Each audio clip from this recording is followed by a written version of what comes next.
बिस्मिल्लाहिर्रहमानिर्रहीम। अस्सलाम वालेकुम students. Biology 9th class unit number 5 हम पढ़ रहे थे।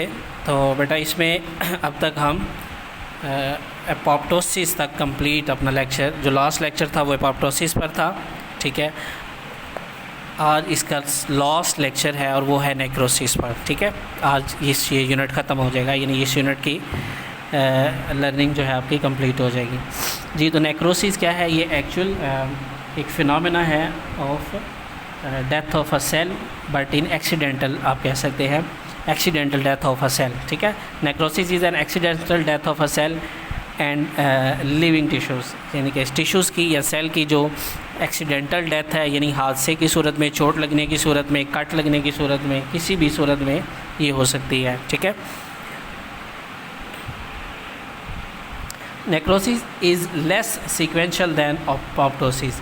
तो नेक्रोसिस एक्चुअल सीक्वेंस नहीं होता कि ये इस दिन के बाद इस दिन तक होगा या इतने टाइम में होगा, क्योंकि ये एक सडन होता है किसी हादसे की सूरत में, तो इसका कोई टाइम फ्रेम नहीं होता। ठीक है, there are many causes of necrosis including injury, infection, cancer etcetera. ठीक है, इसमें ज़ख़म आ सकता है, आपको कोई सोजिश हो सकती है, या इसके अलावा कैंसर का मर्ज़ उसकी वजह से ऐसा हो सकता है।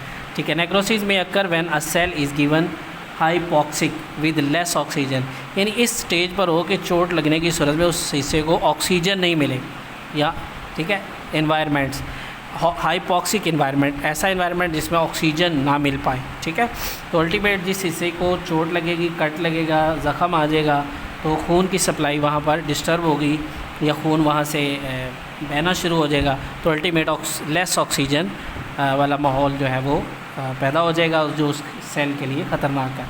तो during necrosis there is the release of special enzyme from lysosome. तो अगर सेल किसी वजह से डैमेज होता है, टूटता है या उसमें हादसा होता है, तो सेल के अंदर एक ख़ास किस्म का एंजाइम है जिसे लाइसोसोम कहते हैं, वो रिलीज़ होता है, जो कि बहुत ही ज़्यादा आप कह सकते हैं कि एक ऐसा एंजाइम है जो बहुत रिएक्टिव है। ठीक है, तो lysosome enzyme break cellular component and may also be release outside cell to break surrounding cell. तो जब वो रिलीज़ होता है तो वो इतना ज़्यादा रिएक्टिव होता है कि वो अब जिस सेल से निकलता है उसको भी वो उसके भी सेलुलर हिस्से को, कंपोनेंट्स को जो है ना वो तोड़ देता है, बल्कि जो सही सेल होते हैं आसपास उसको भी डैमेज करता है। तो cell that die by necrosis may also release harmful chemical that damage other cell. तो नेक्रोसिस के अमल से जो सेल की डेथ होती है वो अपने साथ दूसरे और सेल को भी नुकसान पहुंचाता है। ठीक है, तो जी ये था हमारा नेक्रोसिस, और जो आज कंप्लीट हो गया। इसमें दो साइड ब्लॉक दिए हुए हैं। स्पाइडर बाइट आल्सो काज नेक्रोसिस इन सम एरिया।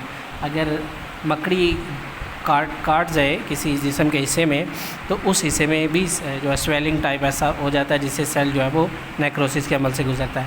नेक्रोसिस में be due to lack of proper care to a wound side, या किसी ज़ख़म का हिस्सा अगर उसकी अच्छे से निगहदाश्त ना हो, तो जो सेल ख़राब है, नेक्रोसिस से डैमेज हुए हैं, वो अल्टीमेट दूसरे और सेल को भी डैमेज करेंगे।